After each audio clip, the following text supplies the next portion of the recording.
Shri Vidyanagar high school, Ashram road, Ahmedabad.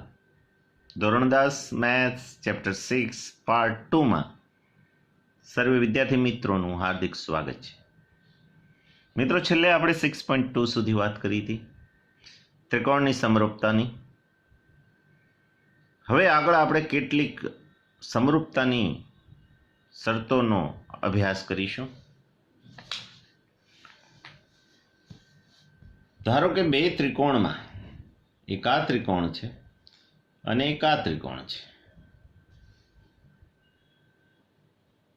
એમાં ત્રણેય ખૂણા સરખા હોય, એટલે કે આનું માપ 70 હોય તો આનું 70 હોઈ શકે, આનું 80 હોય આનું 80 હોય. તો 7 ને 8 15, એટલે આ 30 નો ખૂણો આપણે લઈએ, 30. તો બે ત્રિકોણો વચ્ચે જો ત્રણ ખૂણાઓ એકરૂપ હોય, એટલે કે અનુરૂપ ખૂણાઓ એકરૂપ હોય, તો આપણે કહી શકીએ કે આ બે ત્રિકોણો સમરૂપ છે. મિત્ર જુઓ, ફરી એકવાર આપણે અગાઉ વ્યાખ્યા જોઈએ એમાં તો એવું કહ્યું હતું કે આ બે શરતોનું પાલન થવું જોઈએ. અનુરૂપ ખૂણાઓ એકરૂપ હોવા જોઈએ અને અનુરૂપ બાજુઓના માપ સમપ્રમાણમાં. પણ ના, હવે આને આપણે થોડીક કટ કરી નાખીએ છીએ અને માત્ર આટલું બોલીએ છીએ કે ખૂણાઓ, બે ત્રિકોણના અનુરૂપ ખૂણાઓ સમાન હોય તો એ બે ત્રિકોણને સમરૂપ ત્રિકોણો કહી શકાય. કેમ? તો જો ખૂણાઓ, અનુરૂપ ખૂણાઓ સમાન હશે તો બાજુઓ ઓટોમેટિકલી એમના ગુણોત્તર સમાન થઈ જ જશે. એટલે મિત્રો, જો બે ત્રિકોણમાં તમે અનુરૂપ ખૂણાઓ એકરૂપ બતાવી શકો તો તરત જ કહી શકો આ બે ત્રિકોણો સમરૂપ ત્રિકોણો છે. અને આને કહેવાય છે સમરૂપતાની ખૂ શરત. એટલે કે એક ત્રિકોણના ત્રણેય ખૂણા બીજે ત્રિકોણના ત્રણેય ખૂણાઓ સાથે એકરૂપ છે. હવે મિત્રો, ધારો કે આ ખૂણો નથી આપ્યો અને અહીંયા પણ આ નથી આપ્યો, તો તમે કહી શકો કે જો બે ખૂણા એકરૂપ હોય તો ત્રીજો તો ઓટોમેટિકલી થવાનો જ છે. એટલે બે ત્રિકોણમાં માત્ર બે ખૂણા એકરૂપ બતાવો તો પણ ખૂ શરતને આધારે આપણે કહી શકીએ કે આ બે ત્રિકોણો સમરૂપ ત્રિકોણો છે. એ જ રીતે આગળ વાત આપણે આ પ્રમાણે પણ કરી શકીએ કે ધારો કે એક ત્રિકોણની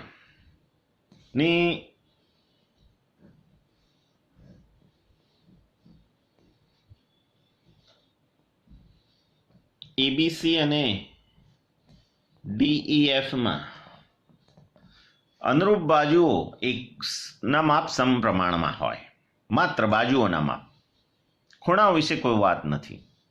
એટલે કે આ અને આ બાજુ સમપ્રમાણમાં છે, આ ને આ સમપ્રમાણમાં છે અને આ સમપ્રમાણમાં છે. તો આગળ બીજી કોઈ શરતની જરૂર નથી, ખૂણાઓ ઓટોમેટિકલી એકરૂપ થઈ જશે.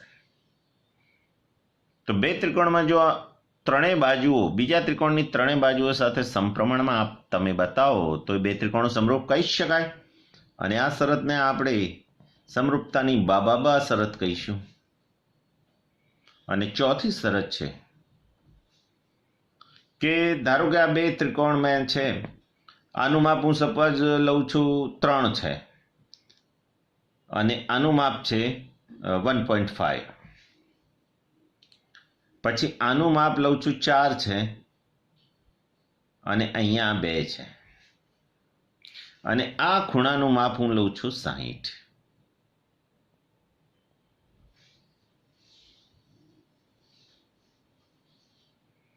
જો મિત્રો, આ ક્રમમાં હોય એવું જરૂરી નથી. ચાલો હું બદલી દઉં. ધારો કે આ 3 છે, એની જગ્યાએ ડીએફ જે છે એનું માપ 1.5 છે અને આ ખૂણો 60 નો છે, અહીંયા આ ખૂણો 60 નો છે. આ બીસી 4 છે અને ઈએફ 2 છે. તો આપણે કહી શકીએ કે આ બે ત્રિકોણમાં બે બાજુઓ, અનુરૂપ બાજુઓની બે જોડ, ત્રણેય જોડ નહીં, એક આ એબી ભાગ્યા ડીએફ લો તો 2 મળશે અને એ જ રીતે બીસી ભાગ્યા ઈએફ લેશો તો પણ 2 મળે. એટલે કે અનુરૂપ બાજુઓની બે જોડ સમપ્રમાણમાં છે. માત્ર આને સમપ્રમાણમાં આ છે અને આને સમપ્રમાણમાં આ છે. અને અંતર્ગત ખૂણો એટલે જે બાજુઓ સમપ્રમાણમાં છે એની વચ્ચેનો ખૂણો, અને આ બે સમપ્રમાણમાં તો આની વચ્ચેનો ખૂણો, અંતર્ગત ખૂણો એકરૂપ હોય તો પણ આપણે બે ત્રિકોણની સંગતતા સમરૂપતા કહી શકીએ, અને એ શરતને આપણે બાખુબા શરત કહીશું. મિત્રો, અહીંયા કેવું હોય તો શું કહી શકાય કે એબીસી સમરૂપ ત્રિકોણ, એબીસી સમરૂપ ત્રિકોણ કયો કહી શકાય વિચારીશું? એબીસી એટલે 3 માપ છે તો એને સમપ્રમાણમાં 1.5 એટલે ડીએફ છે તો આપણે ડીએફ લખવું પડશે. ડીઈએફ ક્રમમાં જ હોય એવું જરૂરી નથી, ડીએફ. પછી ખૂણો બી છે વચ્ચે છે, અહીંયા એફ લખ્યો છે વચ્ચે છે, અને ડીએફઈ રહ્યો અહીંયા. તો આ સમરૂપતા થશે મિત્રો.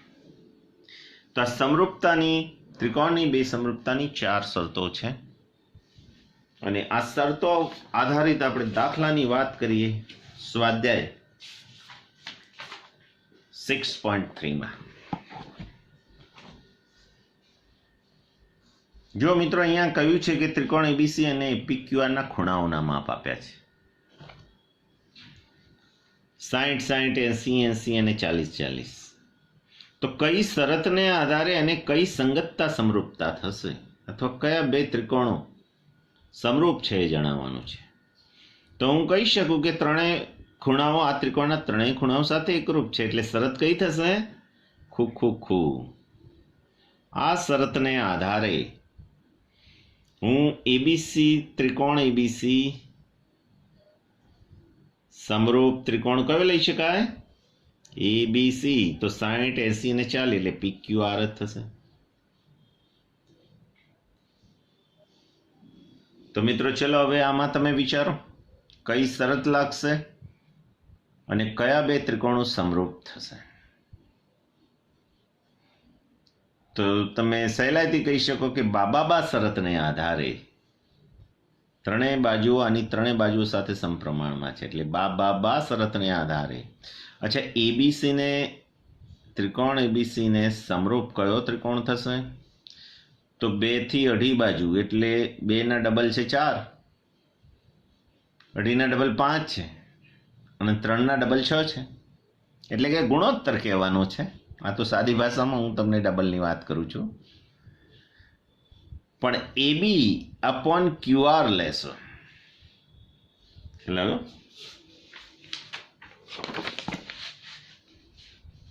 જો આમાં વાત કરીએ એબી અપોન QR એટલે કે 2/4 તો 1/2 મળશે. એ જ રીતે BC અપોન RP લેવું પડશે. BC અપોન RP, અને એ જ BC લીધું પછી CA અપોન PQ. તો 3/6 તો પણ 1/2 એટલે આ ત્રણેય ગુણોત્તર સમાન મળે છે, અને માટે આપણે કહી શકીએ કે ત્રિકોણ ABC સમરૂપ QRP થશે.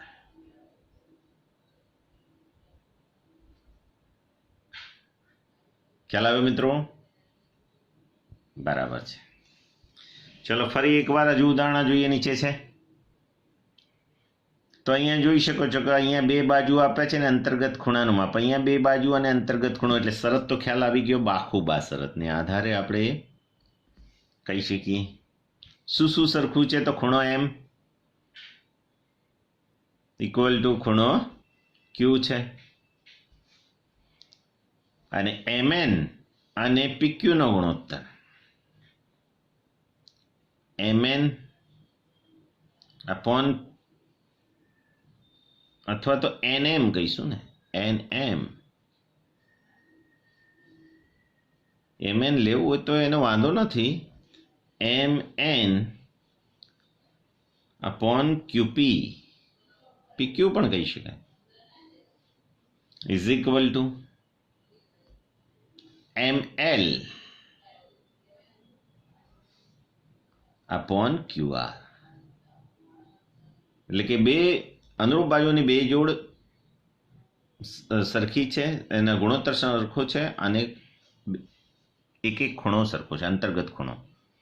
અને માટે આપણે બાખુબા શરતથી કહી શકીએ કે MNL ત્રિકોણ MNL સમરૂપ ત્રિકોણ.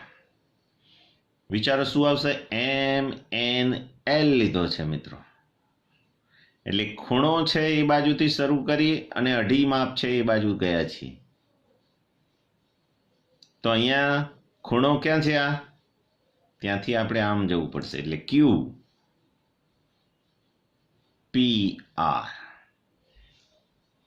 અથવા તો આનાથી હવે ઉલટું તમે ચેક કરો કે MN upon QP, MN upon QP equal to NL upon PR. તો એ માપો આપ્યા નથી. આગળ ત્રીજું લઈએ ML, તો અહીંયા શું લખાય? QR, ML upon QR. અને વચ્ચેનો ખૂણો N અને M અને એટલે કે આ M અને Q સરખા છે. તો બાખુબા શરતને આધારે ત્રિકોણ MNL સમરૂપ ત્રિકોણ QPR આવું લખી શકાય. તો મિત્રો આ રીતે તમે બીજા એક બે બાકી છે એને ધ્યાનથી જોજો કઈ શરત લાગે છે અને કેવી રીતે આપણે કહી શકાય. હવે આગળ જોઈએ આકૃતિમાં. ત્રિકોણ ODC સમરૂપ ત્રિકોણ OBA છે. ODC અને OBA સમરૂપ છે. BOC નું માપ 125 છે, આકૃતિમાં આપેલું છે. CDO 70, CDO 70 છે. તો DOC શોધવાનું છે. DOC એટલે એક આ ખૂણાનું માપ શોધવાનું છે. DCO એટલે કે આ ખૂણો પણ શોધવાનો છે. અને ત્રીજો ખૂણો શોધવાનો છે OAB,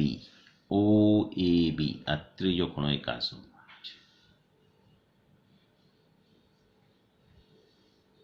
તો દાખલા નંબર 2 સ્વાધ્યાય 6.3 નો દાખલા નંબર 2 ની વાત કરી રહ્યા છે. આ દાખલાની તો હવે આકૃતિમાં જ જોઈ લેવાનું છે. મેં બધી જ વાત અહીંયા જે રકમમાં છે આકૃતિમાં બતાવી ચૂક્યો છું. તો હવે આપણે લખીશું કે આ ખૂણો અને આ ખૂણો કેવા છે? રૈખિક જોડના ખૂણા. આ ખૂણો એટલે બોલવાનો છે કે ખૂણો COD અને ખૂણો COB રૈખિક જોડના ખૂણા છે.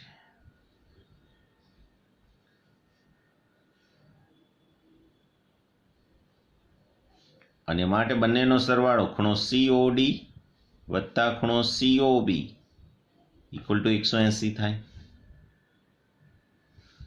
ખૂણો COD વત્તા COB નું માપ આપેલું છે 125 ઇક્વલ ટુ 180. તો ખૂણો COD નું માપ થશે 180 ઓછા 125. તો કેટલા થશે? 55. 180 ઓછા 125. તો એક માપ મળ્યું આપણને, આ માપ. હવે આ ત્રિકોણમાં જોઈએ. ત્રિકોણ ODC માં, ત્રિકોણ ODC માં ત્રણેય ખૂણાનો સરવાળો 180 થાય. એમાં બે ખૂણાના માપ આપ્યા છે. આ ત્રિકોણમાં ખૂણો D વત્તા ખૂણો O વત્તા ખૂણો C ઇક્વલ ટુ 180 કહેવાય. ત્રણ ખૂણાનો સરવાળો 80. અચ્છા, D એટલે કે આ ખૂણાનું માપ 70 છે. આ ત્રિકોણમાં ખૂણો O એટલે કે આપણે શોધ્યો છે કેટલો? 55. તો ખૂણો C એટલે કે આખા ત્રણ શિરોબિંદુથી બોલવું હોય તો DCO બોલાય. ખૂણો DCO ઇક્વલ ટુ 180. તો ખૂણો DCO ઇઝ ઇક્વલ ટુ 180. અચ્છા, આ બેનો સરવાળો થશે 125 માઇનસ 125 થશે. તો એનું માપ પણ 55 થશે. તો મિત્રો 2 ખૂણા શોધાઈ ગયા. હવે એક આ ખૂણો બાકી છે શોધવાનો. તો સમરૂપતાનો ઉપયોગ કરીશું. આપણને સમરૂપતા કઈ આપી છે? ત્રિકોણ ઓડીસી સમરૂપ ત્રિકોણ ઓબીએ.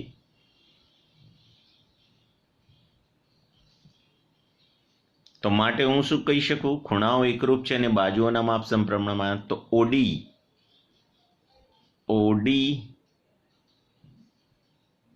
Upon OB. પણ બાજુઓ કોઈ શોધવાની કંઈ નથી, એટલે બાજુઓ લેવાની જરૂરિયાત નથી.